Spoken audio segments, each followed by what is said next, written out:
네, 오늘 하루도 주님의 사랑이 충만한 복된 날 되시기 바라겠습니다. 오늘 말씀은 히브리서 10장 8절에서 10절 말씀입니다. 위에 말씀하시기를 주께서는 제사와 예물과 번제와 속죄죄는 원하지도 아니하고 기뻐하지도 아니하신다 하셨고 이는 다 율법을 따라 드리는 것이라. 그 후에 말씀하시기를 보시옵소서 내가 하나님의 뜻을 행하러 왔나이다 하셨으니 그 첫째 것을 폐하심은 둘째 것을 세우려 하심이라. 이 뜻을 따라 예수 그리스도의 몸을 단번에 들이심으로 말미암아 우리가 거룩함을 얻었노라. 아멘. 네, 오늘 말씀 9절에 보면 첫째 것을 폐하심은 둘째 것을 세우려 하심이라 이렇게 기록하고 있습니다. 첫째 것은 율법을 지킴으로 구원을 얻는 것을 의미하고요. 둘째 것은 예수님을 믿음으로 구원을 얻는 것을 의미합니다.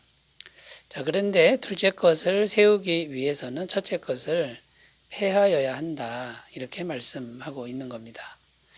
그러니까 이제는 둘째 것을 세워야 되는데 첫째 것에 대한 생각을 버려야 한다라는 것입니다. 자, 새 언약, 둘째 것이 새 언약이죠. 이 새 언약을 따르려면 무엇인가 새로운 생각을 해야 한다라는 그런 말씀이 되겠습니다. 복음서 말씀 중에 새 포도주는 새 부대에 넣어야 된다. 이제 이런 말과 같은 의미가 되겠습니다. 자, 그래서 오늘 우리는 본문 말씀을 근거로 해서 새 언약을 따르는 사람들이 구체적으로 새로운 생각을 해야 되는데 어떤 생각을 어떻게 해야 되는지 하나씩 살펴보면서 은혜를 나누겠습니다. 첫 번째는요, 보이는 것보다 보이지 않는 영과 진리의 예배를 드리는 생각을 해야 된다라는 것이죠. 그러니까 보이는 예배보다 보이지 않는 영과 진리의 예배를 드려야 한다. 이것을 생각하라는 것입니다. 8절을 읽겠습니다.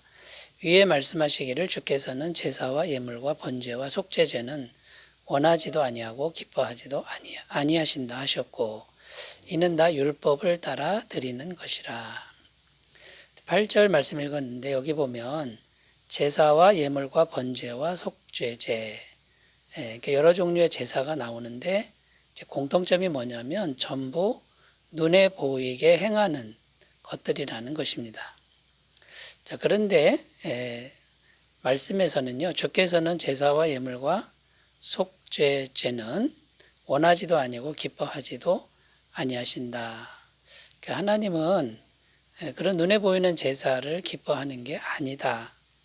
이렇게 말씀하고 있습니다. 이게 무슨 의미냐면 보이는 것보다 보이지 않는 것을 더 중요하게 여기신다. 이런 의미가 되는 것이죠. 그래서 제사는 신약적 용어로 예배라고 할 수 있는데 오늘날 예배 드리는 것과 같은데요.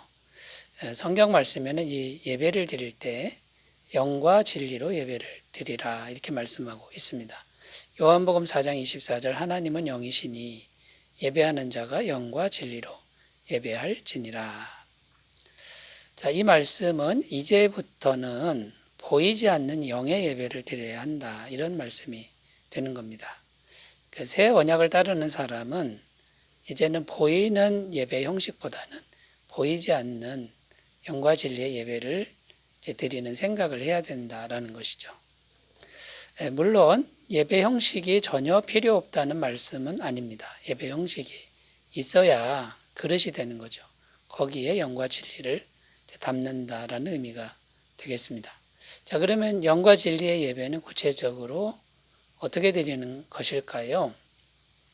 이 영과 진리 이렇게 되어 있는데 여러 가지로 해석이 가능하지만 진리의 영으로 드리는 예배다.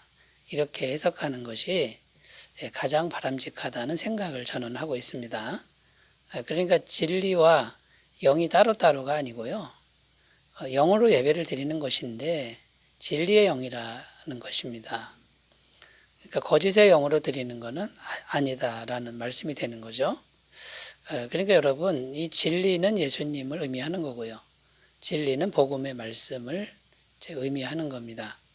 그러니까 이 진리의 영은 예수님의 복음을 받아들일 때 우리에게 들어오시는 하나님의 영이다. 이런 의미가 이제 되는 것입니다. 사도행전 2장 38절 베드로가 이르되 너희가 회개하여 각각 예수 그리스도의 이름으로 세례를 받고 죄 사함을 받으라. 그리하면 성령의 선물을 받으리니. 그러니까 이 진리의 영은 예수님과 또 예수님의 복음을 떠나서는 절대로 있을 수 없는 그런 하나님의 영이시다라는 것이죠. 복음을 반드시 받아들여야만 합니다. 인간의 노력으로는 이 죄를 절대로 완벽하게 해결하지 못하기 때문에 복음을 받아들여서 예수님을 영접해야 예수님의 도우심으로 이 죄가 완벽하게 해결되는 것이죠. 그때야 비로소 이 진리의 영이신 성령님이 이제 우리 안에 들어오시는 거고요. 이 성령님의 도우심으로 보이지 않는 예배를 드릴 때 진정한 예배가 된다라는 겁니다. 자, 그러니까 여러분, 새 언약을 따르는 사람들, 이 사람들은 이제는 보이는 형식보다는 보이는 형식을 다 버리라는 건 아니죠. 그러나 이제 그거보다 영과 진리의 예배, 진리의 영으로 드리는 예배를 온전하게 드리자, 이런 생각을 이제 하라는 말씀이 되겠습니다. 우리 모두 진리의 영으로 항상 예배 드리는 귀하고 복된 삶이 되시기 바라겠습니다. 자, 두 번째 어떤 생각을 해야 될까요? 두 번째는 오직 새 언약을 믿는 믿음으로만 구원을 받는다는 생각을 해야 된다라는 겁니다. 믿음으로만 구원받는다, 이 생각을 하라는 거죠. 9절 읽습니다. 그 후에 말씀하시기를 보시옵소서 내가 하나님의 뜻을 행하러 왔나이다 하셨으니 그 첫째 것을 폐하시면 둘째 것을 세우려 하심이라. 자, 여기서의 핵심은요, 율법을 지키는 인간의 행위를 생각하느냐, 아니면 예수님을 믿는 믿음을 생각하느냐, 이것이 이제 핵심 쟁점인데요. 물론 예수님을 믿는 믿음만 생각해야 된다. 자, 이런 말씀이 되겠습니다. 그러니까 첫째 것, 곧 율법을 지키는 인간의 행위를 이제 더 이상 의존하려는 생각은 버려야 한다라는 것입니다. 자, 우리가 선을 행해도요, 선행을 해도 그것이 아무리 열심히 해도 절대로 구원의 조건이 되지 못한다는 생각을 해야 됩니다. 그러니까 이 말은 선행을 도무지 하지 말라, 이런 의미가 아니라는 겁니다. 우리가 선행을 열심히 해야죠. 그런데 선행을 열심히 해도 그것이 구원의 조건은 절대로 되지 못한다라는 생각을 해야 된다라는 겁니다. 자, 이런 생각을 할 때 오직 완전하신 예수님을 믿는 믿음으로만 구원이 가능하다, 이 생각으로 옮겨갈 수 있다라는 것입니다. 자, 그러면 우리가 믿는 믿음으로, 예수님을 믿는 믿음으로 제 구원을 얻은 것에 감사해야죠. 그리고 나서 구원받은 사람들이니까 선행도 해야지요.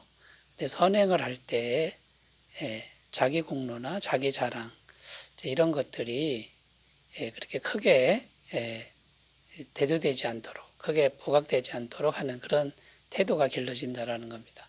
그리고 선행할 수 있는 모든 여건과 형편을 허락하신 하나님께 감사하는 태도가 바른 태도라는 것이죠. 그러니까 여러분, 오직 믿음으로만 구원을 얻는다, 이 한 가지 생각을 해야 된다라는 겁니다. 그런데 많은 사람들 중에 이 믿음으로만 구원 얻는다에다가 또 선행을 해야 된다라고 하는 것을 자꾸만 섞으려고 하는, 같이 있어야 된다라고 하는 그런 사람들도 많다라는 것이죠. 인간의 선행을 자꾸만 거기다 넣으면 참된 구원이 되지 못합니다. 그러니까 우리가 분명하게 오직 믿음으로만 구원을 얻는다, 선행은 구원받은 다음에 우리가 마땅히 할 일이다, 이렇게 정립하셨으면 좋겠고요. 또 어떤 사람들은요, 하나님을 섬기는 게 좋다, 그러나 우리가 세상신도 함께 섬기면 더 좋지 않겠느냐, 뭐 이렇게 생각하는 사람도 있다라는 겁니다. 여러분, 그렇게 섞으면 안 된다라는 것이죠. 오직 하나님 한 분만을 섬기는 이제 그런 생각으로 옮겨가셨으면 좋겠습니다. 자, 세 번째, 새 언약을 따르는 사람은 어떤 새로운 생각을 해야 될까요? 이미 우리의 신분이 거룩한 신분이 되었다는 생각을 늘 해야 된다라는 겁니다. 10절 말씀. 이 뜻을 따라 예수 그리스도의 몸을 단번에 들이심으로 말미암아 우리가 거룩함을 얻었노라. 여기 보면 우리가 거룩함을 얻었노라 이렇게 되어 있는데 이 거룩함이라는 표현이 나오는데 우리가 과연 거룩합니까? 이런 질문이 생길 수 있습니다.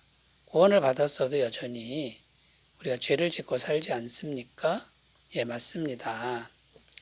예수님을 따라다니던 제자들도요, 예수님 십자가에서 죽는 그 순간까지 죄를 지었습니다. 누가 더 높으냐? 누가복음 22장 24절에 보면 또 그들 사이에 그중 누가 크냐 하는 다툼이 난지라. 서로 경쟁하고 다투는 그런 모습을 볼 수 있습니다. 그러니까 여러분, 우리가 실제로 거룩한 것은 아니다라는 거죠. 그러면 무엇일까요? 이 거룩함이라는 건요, 신분상 거룩함을 의미하는 겁니다. 예를 들어서 한 나라의 왕자가 있는데 이 왕자가 진짜 왕자입니다. 그런데 아직 어릴 수 있고 미숙할 수 있고 인격이 들들 수 있죠. 그래도 신분은 왕자라는 그런 의미가 되는 겁니다. 그러니까 여러분, 우리가 예수님을 영접하면 완전히 거룩하지는 않아도 신분이 하나님의 자녀 권세가 된 것을 생각하라는 겁니다. 요한복음 1장 12절 영접하는 자 곧 그 이름을 믿는 자들에게는 하나님의 자녀가 되는 권세를 주셨으니.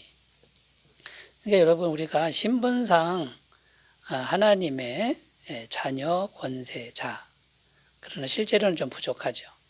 그런데 여러분, 우리가 여기서 생각할 것은요, 인격이 들된 왕자라도 실제적 권세와 능력이 있다라는 겁니다. 마찬가지로 우리가 예수님을 믿고 나서 하나님의 자녀 권세자가 되었으면요, 실제적 권세와 능력이 있음을 우리가 믿어야 될 줄로 믿습니다. 그러니까 여러분, 우리가 예수님의 이름으로 하나님 앞에 담대히 구하시고 예수님의 이름으로 마귀를 쫓아내는 그런 믿음을 잘 기르셨으면 좋겠습니다. 그리고 나아가서 하나님의 자녀다운 모습으로 점점 성장해가는 귀한 삶이 되시기 바라겠습니다. 기도합니다. 하나님 아버지, 우리는 이제 옛 언약의 생각은 버리게 도와주시고 새 언약의 생각으로 가득 차게 하옵소서. 예수님의 이름으로 기도드립니다. 아멘. 좋은 하루 되시기 바라겠습니다. 감사합니다.